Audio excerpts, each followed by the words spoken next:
Hello guys, நம்ம எல்லாருமே எதிர்பார்த்த ஒரு பிக் அப்டேட் தாங்க வந்திருக்கு. ஸோ இந்த அப்டேட்டுக்காக தான் எல்லா ரசிகர்களுமே ஆவலோட காத்துட்டு இருந்தாங்க. சிஎஸ்கே மேனேஜ்மெண்ட் என்ன சொல்ல போகிறாங்க, யார் யாரெல்லாம் ரிலீஸ் பண்ண போகிறாங்க, யார் யாரெல்லாம் ரிட்டர்ன் பண்ண போகிறாங்கன்னு சொல்லிட்டு ஒரு மிகப்பெரிய ஒரு கொஸ்டின் மார்க்கு இன்றைக்கி வரைக்குமே ஒரு சர்ப்ரைஸாக வச்சுட்டு இருந்தாங்க. ஸோ அது மட்டும் இல்லாமல் யாரை ஆக்ஷனில் எடுக்க போகிறாங்க, யாருக்கு மாற்று வீரராக உள்ள எடுத்துகிட்டு வர போகிறாங்கன்னு சொல்லிட்டு இந்த மாதிரி ஏகப்பட்ட கேள்விகள் நம்ம மனசில் ஓடிட்டே இருந்துச்சு. ஸோ அதுக்காக ஒரு மிகப்பெரிய ஒரு அப்டேட்டை ஐபிஎல் நிர்வாகம் கொடுத்துருக்காங்க. என்ன அப்டேட் அப்படின்னு பார்த்தீங்கன்னா, ஐபிஎலுக்கான மினி ஆக்ஷனை டிசம்பர் மாதம் 13 இல்லைனா 15 இந்த 2 தேதியில் ஏதாச்சும் ஒரு தேதியில் நடத்தலாம்னு சொல்லிட்டு முடிவு பண்ணியிருக்காங்க. ஆனால் அதுக்கு முன்னாடி இன்னொரு முக்கியமான விஷயம் என்னென்னு பார்த்தீங்கன்னா, இன்னொரு பிக் அப்டேட் கொடுத்துருக்காங்க.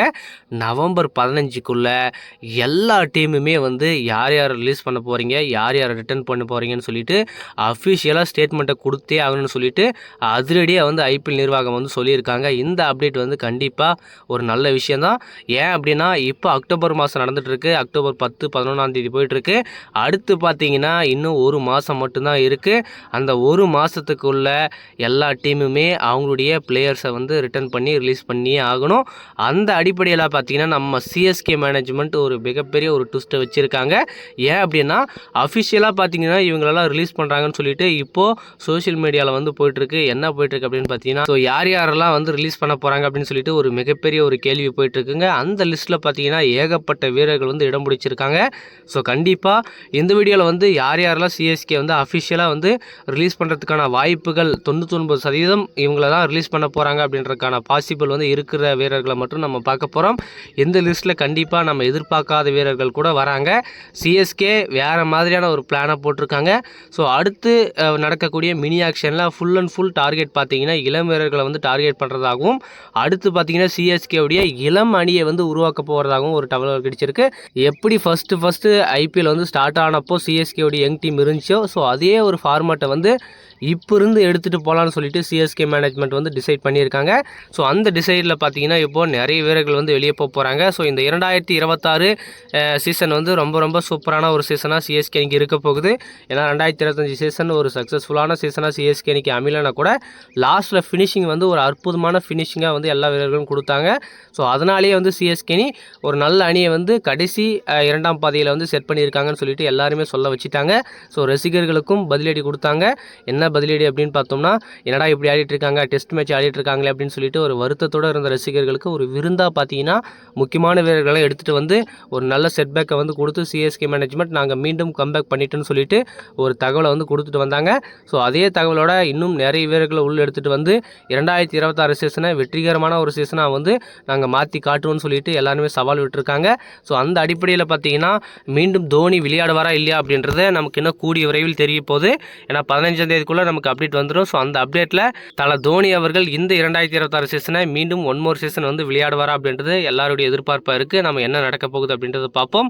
இதில் முக்கியமான விஷயம் என்னென்னு பார்த்தீங்கன்னா, டெவன் கான்வேவை சிஎஸ்கே மேனேஜ்மெண்ட் ரிலீஸ் பண்ண போகிறதா ஒரு அப்டேட் கிடைச்சிருக்குங்க. ஸோ அவரை மட்டும்தான் ரிலீஸ் பண்ண போகிறாங்களா அப்படின்னு பார்த்தீங்கன்னா, பக்கத்திலே இருக்க ராகுல் திரிபாத்தியும் ரிலீஸ் பண்ண போகிறாங்க. டெவன் கான்வே பொறுத்த வரைக்கும் நல்ல ஒரு ஸ்டார்ட் அப் கொடுக்கலனா கூட, பட் அந்தந்த கேப்பில் சான்ஸ் கிடைக்கும் போதெல்லாம் யூட்டிலைஸ் பண்ணி ஒரு 50-50 அடிச்சிருக்காரு. ஒரு 3-4 50 அடிச்சிருக்காரு முன்ன சீசன். அவருக்கு அதிகமாக சான்ஸ் கொடுக்கல அப்படின்ற போது, ஸோ அவருக்கு மீண்டும் ஒரு சீசன் வாய்ப்பு கொடுத்தா நல்லாயிருக்கும்னு சொல்லிட்டு எல்லாருடைய எதிர்பார்ப்பாக இருக்குது.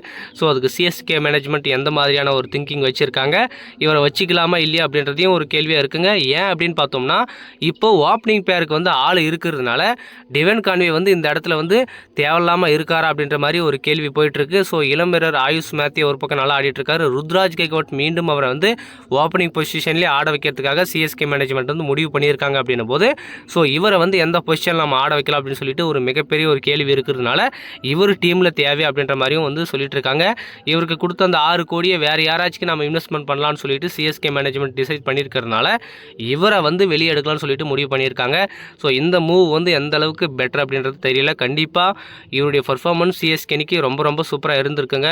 அந்த 2023 கப் அடித்தப்போல இவருடைய சப்போர்ட் பயங்கரமாக இருந்ததுனால தான் சிஎஸ்கே அணி கப் அடிக்கிறதுக்கு போனதுக்கான ஒரு முக்கியமான காரணமாகவே இருந்துச்சு.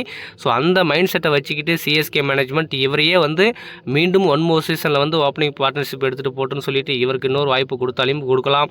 என்ன பண்ண போகிறாங்க அப்படின்றத இன்னும் ஒரு மாதத்தில் நமக்கு தெரிஞ்சிடுது. ஸோ ராகுல் திரிபாத்திக்கு ஒரு நல்ல நம்பிக்கையை கொடுத்து அவரை வந்து உள்ளே எடுத்துகிட்டு வந்தாங்க. ஸோ ஓப்பனிங் பொசிஷன் அவருக்கு தான் அப்படின்றத கிளியராக ஆக்ஷனுக்கு முன்னாடி ஃபிக்ஸ் பண்ணி தான் அவரை உள்ளே எடுத்துகிட்டு வந்தாங்க. பட் இந்த சீசன் அவருக்கு ஒரு சக்ஸஸ்ஃபுல்லான சீசனாக அமையாமல் போயிடுச்சு. ஸோ அதனால் சிஎஸ்கே மேனேஜ்மெண்ட் கண்டிப்பாக இன்னொரு ஆப்பர்ச்சுனிட்டி கொடுப்பாங்க அப்படின்னா கண்டிப்பாக கிடையாதுங்க. ஸோ இந்த சீசனில் வந்து இவரை கம்பல்சரியாக வந்து வெளியே எடுக்கிறதுக்கான பிளானில் சிஎஸ்கே மேனேஜ்மெண்ட் இருக்காங்க. ஸோ அந்த ஒரு விஷயம் தான் இப்போ தீவிரமாக போயிட்டுருக்கு. எல்லா டீமுமே அதுக்காக டிஸ்கஸ் பண்ணிகிட்டு இருக்காங்க. ஸோ அதுக்கப்புறம் என்ன நடக்க போகுது, அதுக்கப்புறம் பார்த்தீங்கன்னா ரச்சின் ரவீந்திரா பெட்டராக தான் ஆரம்பித்தார். அப்படியே போக போக பார்த்தீங்கன்னா அப்படியே வேறு மாதிரியான ஒரு சீசன் வந்து அவருக்கு அமைஞ்சிடுச்சு. ஸோ அதுக்கப்புறம் பிளேயிங் லெவலில் இல்லாமல் போயிட்டார். ஸோ இவருக்கும் கேள்விக்குறியாக தான் இருக்குது. சிஎஸ்கேவுடைய அந்த பிளேயிங் லெவன் ஆகட்டும், அந்த ஸ்குவாட்லேயே ஆகட்டும், இவருக்கும் ஒரு கேள்விக்குறி தான் இருக்குது. சிஎஸ்கே மேனேஜ்மெண்ட் மீண்டும் இவர் மேலே ஒரு நம்பிக்கை வச்சாங்க அப்படின்னா கண்டிப்பாக வந்து இவருக்கு இன்னொரு ஆப்பர்ச்சுனிட்டி தரத்துக்கான சான்சஸ் அதிகமாக இருக்குது. மேபி ரச்சின் ரவீந்திராவும் ஆயுஷ் மேத்தேவும் ஓப்பனிங் ஆடுறதுக்கான வாய்ப்பு இருக்குது. ஒன் டவுனை வந்து ருத்ராஜ் கைக்கோட்டும் வரதுக்கு சான்ஸ் இருக்குது. அப்படி இல்லைனா ருத்ராஜ் கைக்கோட் ஓப்பனிங் வந்துட்டு நம்ம ரச்சின் ரவீந்திரா வந்து ஒன் டவுன் பொசிஷன் ஆட வச்சாலே நல்லதாக இருக்கும். ஸோ இந்த ஒரு ஆப்ஷன் வந்து பெட்டராக இருக்குங்க, சூப்பராக இருக்குது. ஸோ ரவிச்சந்திரன் அஸ்வின் நமக்கு எல்லாருக்குமே தெரியும். ஸோ அஃபிஷியலாக ரிட்டைர்மெண்ட் அறிவிச்சிட்டாரு. ஸோ ஐபிஎல் போட்டியிலிருந்தும் ரிட்டைர்மெண்ட் அறிவிச்சதுக்கப்புறம் அவருடைய அந்த 9.25 கோடி கண்டிப்பாக இப்போ சிஎஸ்கேவுடைய பேக்கில் இருக்குது. ஸோ அது வந்து ரொம்ப ரொம்ப முக்கியமான விஷயம். ஏன் அப்படின்னா சிஎஸ்கே வந்து அஸ்வினை வெளியே விடலாமா வேணாவா அப்படின்னு யோசிச்சுட்டு இருந்த டைமில் இவராக வந்து நம்ம ரிட்டைர்மெண்ட் அறிவிச்சிக்கலான்னு சொல்லிட்டு வெளியே போயிட்டார். ஸோ அதனால் சிஎஸ்கேனிக்கு ஒரு வேலை ரொம்ப ரொம்ப ஈஸியாக முடிஞ்சுது.